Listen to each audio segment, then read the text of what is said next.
Yo, yo, yo. Welcome back to another episode of Shots of Brown, baby.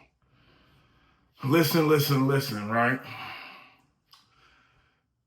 This is one video that I never expected that I would do because I really put this situation behind me and I had no issue with Leolah. Um, I thought we was rebuilding. I haven't spoke to her in a while, probably about a year. We ain't had no fallout, no nothing. I guess after she drove off and stole all my mother's belongings, she felt like I was holding a grudge towards her. But I wasn't. I wasn't holding no grudge towards you, Leolah. I told my mother from jump to leave y'all the fuck alone. All y'all. I told her to leave all her siblings alone because ain't none of y'all no good. You know what I'm saying? Since I grown up, I seen my mother take care of you, Carol, and Tommy, all three of y'all. And I ain't never see her call and ask y'all for something and y'all come through for her. So I've been telling my mother for years that y'all wasn't about nothing. But when she came to me with that situation about you stealing, I said, you know how Leolah is. She stole from Ma. She stole all Ma's belongings. Stole Ma's medicine. Put Ma out the car in the middle of nowhere with an oxygen tank in hot weather and drove off. If she drove off on Ma and put Ma out the car in the fucking middle of winter, summertime, I mean, and drove off and left Ma there stranded, did you expect her not to drive off and do the same to you? She did it to her mother. The lady came to her mother's funeral and set up a book stand trying to sell books at her mother's funeral. So you already know what type of person you're dealing with. I know what kind of person I'm dealing with. I grew up I grew up in my younger years, kids, preteen, teen. Auntie Leolah was like my favorite aunt. You feel me? I loved Auntie Leolah wholeheartedly until this situation here went down, and I'm gonna break it all the way down on why me and this lady have issues. She went on live last night and said I was angry at her. I was angry at the wrong people. And coming up with all these lies and saying, I try to say like I came at her. I want to make this very clear to y'all. The other morning, I woke up around 3 in the morning. I had to take a piss. I get up, go handle my business, come back to my room, sitting there. Well, let me roll up real quick before I go back to sleep. So I do that, sitting there blowing. Get on YouTube. I see Paperwork Party is live. So I jump on the live. When I jump on the live, he was saying some funny shit. I comment on it, put some laughing emojis. There was people in the chat, I guess, who was familiar with Shots of Brown. They seen me comment. People start commenting, "What's up, Shots of Brown? We love you. What's up? How you doing?" I comment back like, "What's up, everybody? Much love, showing love." And I continue watching the live. 5 seconds later, messages coming in from Leolah. Oh, to be honest, Shots of Brown this, Shots of Brown. I'm like, whoa, where this coming from? It really shocked me for a minute because I'm looking at the phone and I saw Leolah. Oh, Auntie Leolah's on here. And then I'm reading her comment and I'm like, whoa, where's this coming from? Shocked me for real. And I'm just like, I laughed to myself. I said, here she go again with this shit she be on. And I kindly replied back. I said, Lily, you sure you want to do this? With the LOL, with the laughing emojis behind it. And I sent it out there. And she commits to sending more messages. And I left it alone. I said, Shayne, jump off the live. Because I had to be up at 6:30 in the morning. I had to go to work. I got things to do. Shayne, jump off the live, go to sleep. And when you wake up in the morning with a clear head, make a decision from there. So I woke up, handling my business, and I'm feeling a certain type of way. I'm like, what made this lady do this? But it's cool. I commit to putting the truth out there. You said you want to talk. You're going to do all this, that, and the third. Let's talk about it. There's a lot we need to talk about. So on my story on Instagram, @ShotsOfBrown, if you haven't seen it, I just went in on them with nothing but the truth. And if I'm lying, I'm dying. Because everything that I typed with these fingers right here was nothing but the truth. And if I'm lying, I'm dying. I never lied on you, Lily. And you know I never lied on you. You know everything that I said was actual factuals. You're squatting. You was pretending like you was living in a mansion that you wasn't living in. You was squatting. DeKalb County came and put you out it. And you jumped to another house squatting. But that's neither here or there. I don't know if you're mad because I'm paying market rent. I don't know what it is. I don't know if you're mad because I got a car and you walking. I don't know what it is. I don't know where the hate came from. I honestly don't, because I thought we was cool. I didn't have no issue with you. But for some reason, you wanted to start this issue back. And it's cool. Let's do it. Let's do it. If that's what you want to do, let's do it. But let me break down this story with y'all where this relationship with my so-called aunt went left. She went on live and said that I used to say I love my aunt. I did. I don't run from that. My aunt was like, I looked at her like a second mother. It was my favorite aunt at one point. Until this. 2005, I don't know if y'all are familiar with it, but I go ahead, me and her son, Kelsey, with Uncle B, and we go to Justin's, and we get cut in there by BMF. Cool. I'm not going to get into the whole story. I'm just going to let y'all know that. We get cut in there by BMF. Cool. He gets a little cut on his neck about this big right here. Right? He's in the hospital. He gets out. He gets released hours later. Look at me. I got a cut from right here that comes all the way down here, all the way down here, and all the way to right here. It stops. Right? I go to the hospital. I'm on life support. I'm in a coma. I'm plugged up to machines, fighting for my life. 30 days plus. By the grace of God, I pulled through. Thank you, Father. And when I pull through, I come home, my face is out to here. At this time, my mother was in prison. And, she was in prison. So Auntie Lily was like handling everything. She's like, when I came home, she's like, listen, we're going to get these attorneys, boom, boom, boom, sue, boom, boom, boom, blah, blah, blah. I'm like, whatever, you know what I'm saying? I'm just happy to be alive, but Auntie, go rock out. Do your thing. So she we end up finding an attorney. We get to the case. Fast forward. That happened in May 2005, the incident when we got cut. Fast forward.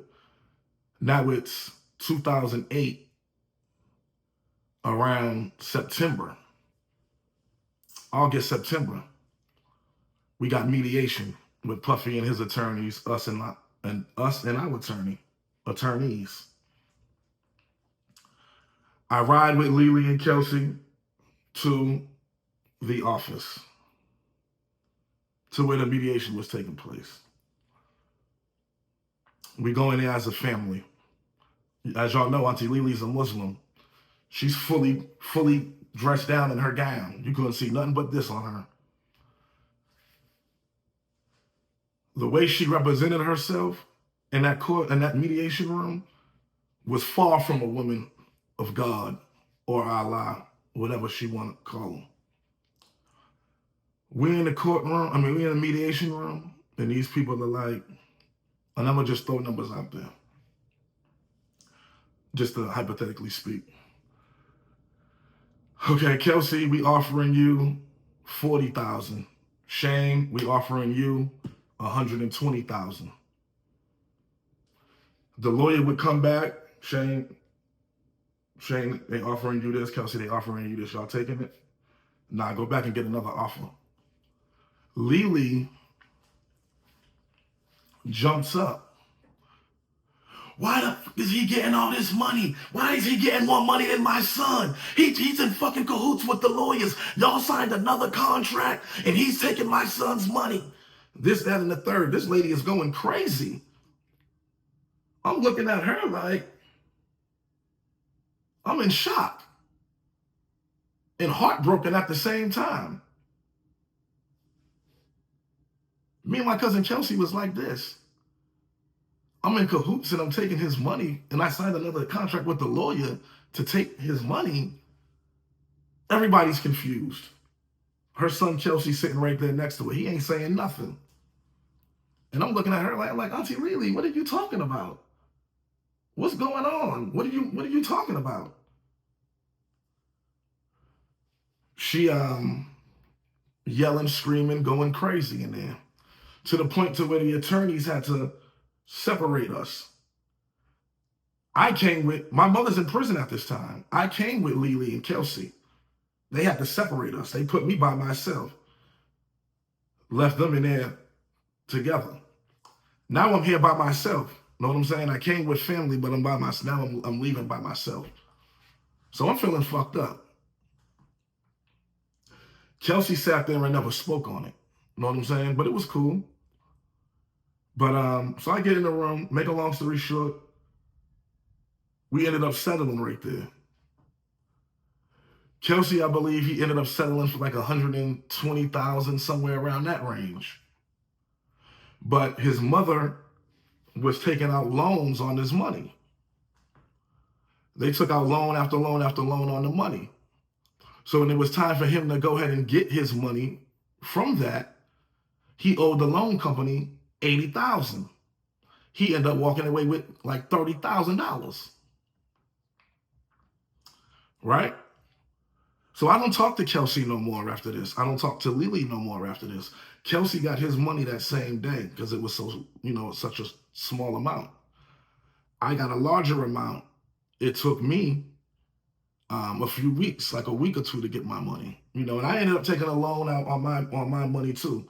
I got, because I had a son. My baby mother at the time, my baby mother was pregnant. I just had a son. I was just having a son. I just had a son. My baby mother, I took out a $15,000 loan. That was in 2006. By the time it made 2008 and I was going to settle my case, I owed the loan company $50,000. Off the $15,000 that I got loaned, I owed them back $50,000. But it was no issue. They took it up, the money off top, and I got the remaining balance. So the day I got my check, I get a phone call from Hakeem. I'm checking into a hotel with my baby mother and my kids. Hakeem calls me, "Cuz, where you at?" I'm right here at Sun Suites, right here in Gwinnett. Pull up. He pulls up with Kelsey. I haven't seen Kelsey since the mediation. Kelsey pulls up with him. I'm like, okay, what's up? We talking. Kelsey like, damn, cuz, whoop-de-whoop, blase blah. I'm like, it's all good, cuz. I don't hold it again, It wasn't you. It didn't come out your mouth. It's all good. I'm not holding no grudge towards you, bro. I wish you would have said something, but you didn't. And it's cool. But it's all love. He then goes to, cuz I ain't really get a lot of money, man. Whoop-de-whoop. I'm fucked up. Blase blah. And I'm like, yo, cuz, you good. You straight. Whatever you need, I got you. He tells me he wants to buy a car. He got a car that was down the street he'd been looking at. He wanted to buy it. It was a blue Ford Explorer. I said, how much is it? It was like $10,000. I then left that hotel, went to the bank that was behind me in a Publix Plaza. Kelsey, you remember this, man. We went to the SunTrust.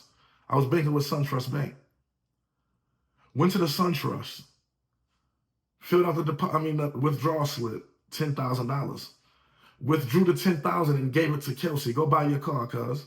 Boom. Kelsey goes and buys the car. The next day, a few days later, the car breaks the fuck down. Of course, he doesn't have the money to pay for it. And there's no problem, because I had it. And if I got it, he had it. So his car broke down. I say, cuz, go put it in the shop. He put it in the shop. But let me rewind that back a little bit. So I give him the $10,000. He goes and gets the car. We go back. He's like, yo, cuz, I ain't really got no place to stay. Whoop-de-whoop. I'm staying at a hotel because me and my baby mother was looking to an apartment to move in. I get a hotel for us for a week. I pay for Kelsey's hotel every day too. As long as I'm there, he was staying there on my dime as well. I leave that hotel. When it was time to leave that hotel, I go to move in. I had a townhouse off of Wynwood Parkway in Alpharetta, 3-bedroom townhouse, 911 Sandringham Drive. Kelsey says he ain't got nowhere to stay. I say, cuz, come live with me, you good. I got a 3-bedroom. I had 2 kids at the time. My oldest was about to be 2, and I had a daughter that was 1. So I had a 3-bedroom. My kids was gonna have their own room, and me and my girl had a room. My girl at the time had a room. It's cool though. My kids was young. I put them in one room together and gave Kelsey a room. Cool. But his car breaks down. I pay for that. So now we're here at this. Now we're here in Alpharetta now at the house. We here in Alpharetta now at the house. A few days, I get a phone call from Aunt Deb. Aunt Deb is Waka Flocka's mother. Waka Flocka and Aunt Deb, they've been family with us since yay high, since I can remember. Aunt Deb calls me and says, did you know your cousin Jairam, who was Lili's son, did you know your cousin Jairam is sleeping, he's homeless, and he's living out of Hartsfield-Jackson Airport? I say to Aunt Deb, what? She's like, yeah, he's staying here at the, he just told me he's homeless, living at Hartsfield-Jackson Airport. I said, I ain't know that, but tell cuz I'm on my way to come get him right now. Me and his brother shoot down to the airport and went and picked him up. Now he's living with me at my house too. So now I have both of Lili's sons living with me in the crib. And there's no issue, because these are my cousins. It's all good. So we at the house. Me and Kelsey end up leaving the house one night to go party. I'm going to be honest. We riding downtown. I end up bumping into some female. She jumps in the car with me. And now I'm about to have a great night. I was cheating on my baby mother at the time, my girl at the time. See, this is why they tell you karma's a bitch, right?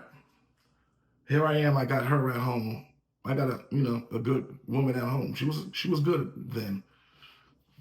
But I'm trying to cheat. Excuse me. Make a long story short, me and the girl go to the liquor store, get a bottle. Go to the hotel, check in. I check in, I get Kelsey a room, he check in, he right next door to me. Cool. Kels, go to your room. Me and old girl about to go ahead and get active. We go in there and have a good ass night. You feel me? I get so drunk, I fuck around and pass out in the bed. I wake up hours later. I roll over, she's gone. I'm looking around the hotel. I jump up in a panic. I'm looking for my car keys. I'm looking for my money. I'm looking for all my belongings. Everything's gone. Cool. I deserved that. That was my karma. And it came back quick. That's as fast as it comes back. Just like that. Half a fucking second. It can happen like that. Cool. So now I got to call my baby mother and let her understand and let her know what's going on. I did that, get to explaining to her what's going on. She comes and picks me up from the hotel. I go get a rental, go back home. Me and Kelsey go out again that night. Baby mother calls me. I answer the phone. What's up? What's going on? I don't know what's going on with your cousin Jairam. He was laying on a couch downstairs. I woke him up and told him to just go upstairs and get in Kelsey's bed. And he went off, called me all, he jumped up, calling me all type of bitches and telling me, this is your house, fuck me, you know, don't tell him what to do and all this. He's in here going crazy. You need to come home. How's you in my shit if you disrespected my baby mother and we opened up our door for you? A nigga who was homeless, living at the airport, sleeping, sitting up like this in a fucking chair. But I brought you to my house so you can lay down with a pillow and a blanket. But you disrespect my baby mother in my crib all because she asked you to get up and go get in your brother's bed because we just bought brand new furniture and we wasn't letting nobody sleep on the couches. We wasn't even sleeping on the couches. Nobody was allowed to sleep on the furniture.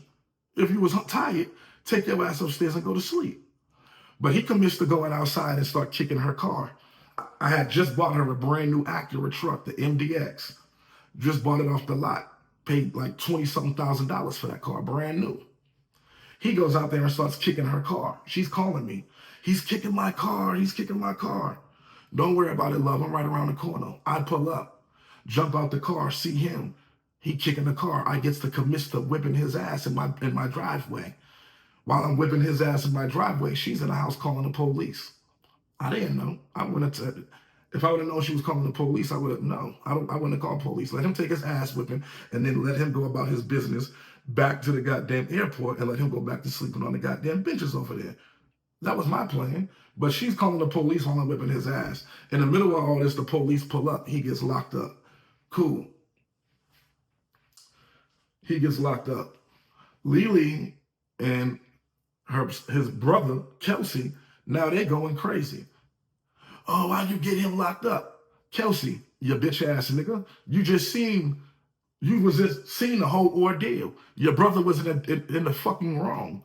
And my baby mother called the police because he just caused goddamn thousands of dollars worth of damage to her car. Long story short, yeah, he ends up going to jail. Leolah calls me. Mind you, I haven't talked to Leolah since the mediation shit about the money. She's been mad about this money from 2008 to 2022 when we first started talking. But she calls me when he goes to jail talking shit. Oh, you think you this and that and the third, you got my son locked up. Lady, your son got himself locked up. But okay. But see, that's the problem. You sheltered those kids. You never allowed them to go outside till they was 18. All types of shit. You sheltered them. But make a long story short, me and my baby mother, it was around the holidays. This was all around Thanksgiving. I'll never forget it. My baby mother like, let's go out of town. We need a break. We go to Boston to visit my father for Thanksgiving. Let my father see my children. God rest his soul. I'm glad I did that. We come back home to Atlanta and we got a letter on the door from DFACS. If you don't know what DFACS is, that's Child Family Services. Leolah called DFACS and told DFACS that I'm selling drugs out my house and I'm not feeding my kids and I'm a drug user and all this, that, and the third. We see the note on the door. My baby mother calls DFACS the next morning and they came and did a random little pop-up at the crib. Random pop-up, they come do a drug test, boom. I'm a heavy weed smoker back then. And I used to pop pills, ecstasy back then. But I wasn't, the first drug test, I just pissed for weed. They said, cool. We're not tripping on weed, it's just the harder shit that we worried about. All right, whatever. About 2 weeks later, I go out and I'm partying with my people and a few homegirls. And I fuck around and pop a few ecstasy pills. The next morning, I go home and they pulled back up. Another surprise random pop-up. Pissed me again. I pissed dirty. I took an ecstasy pill. All type of shit is in ecstasy. So when I pissed dirty, all type of shit was coming in. Cocaine, weed, all type of crazy shit from the pill. So they going crazy. Now they trying to involve themselves in my life now, all because this lady was mad about some shit that had to do with my life, about some money. So to take these people out my life, I asked the lady to take DFACS out my life, my family's, and my girl's life and my kids' life, because they didn't deserve that. I asked the lady, I said, what needs to be done? You know what I'm saying? Because I don't want y'all to keep doing this to them, putting them through that, putting my kids and her through that. So what do I need to do? I will move out and let them stay here, and I'll move out and go get myself clean and whoop-de-whoop, so you can leave them alone. She said, yeah, if you do that, that'll be, you know what I mean, we'll get off your case. I did that. I moved out. Unfortunately, I had to make that sacrifice so DFACS can leave them alone, my children and her alone. Know what I'm saying? And that's where all this stems from with Leolah. That's where it originally started, right there. All about that lawsuit and that money, man. Auntie Leolah, I want you to know one thing. I never gave a fuck about that money. That's why when that money hit my pocket, I blew through it the way I did.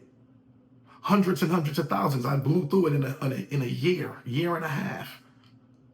Because I didn't care about that money. I was happy to be alive. I made sure my kids were straight. I made sure my baby mother and them wanted for nothing. And I blew through that money quick. That money never meant nothing to me. And even through all that y'all did to me about that money, that whole scene and whole fiasco that you pulled, I still got that money and looked out for your kids. Still bought Kelsey a car. He got $30,000. He spent that $30,000 in a week. It was gone. But I still looked out for him. Still bought your son a car. Still gave both of your sons housing. Well, they was two grown-ass men that should have been living by their goddamn self. But Big Cuz made sure that I looked out from the heart, because I love niggas. Loved niggas. That love is gone, been gone, love. But I want you to understand, when you speak on Shayne, speak on that. Speak on real shit. When you speak on Shayne, speak on when you called me to come pick you up, to take you to the church for you to get free food for Christmas because you didn't have food to feed your family. You asked me to come pick you up. I'm living way in Covington. I come and pick you up way in DeKalb County, take you way to Atlanta to the church for you to get a box of food for you to cook. I don't know if maybe you're mad at me because the last phone conversation we had, you asked me if you can borrow some money from me, and I told you no. Because I didn't want to cross that bridge with you ever again when it came to money. Because I know how you get down when it comes to money. I had nothing but love for you, Auntie. I'm still in shock. I don't know why you did this, but you done took it far. You went on live and said my sisters was lying about what your brother did. Faked the phone call on there like you was talking to my sister when you know you wasn't. You took this too far, love. You took it too far. Over nothing. I don't know what made you have so much hate for me in your heart for you to get to commenting and shit on me like that. Because I wasn't looking for you. I was never going to speak on you. Never. But you decided to speak on me. And I came back. Because ain't nobody going to speak on me when I have done nothing but been good to a motherfucker. No, ma'am. So all the threats that you and Jairam are sending, I don't give no fuck about none of that, love. Come on with it. Y'all ain't scaring a motherfucking thing. Go get y'all some money, man. Go get y'all some fucking housing. Get off the internet fucking with me and go find you a place to live. Go find y'all a place to live. Stop squatting, having police come, kicking the goddamn door and kicking y'all ass out. Leave Shayne the fuck alone, man. All y'all. God bless you.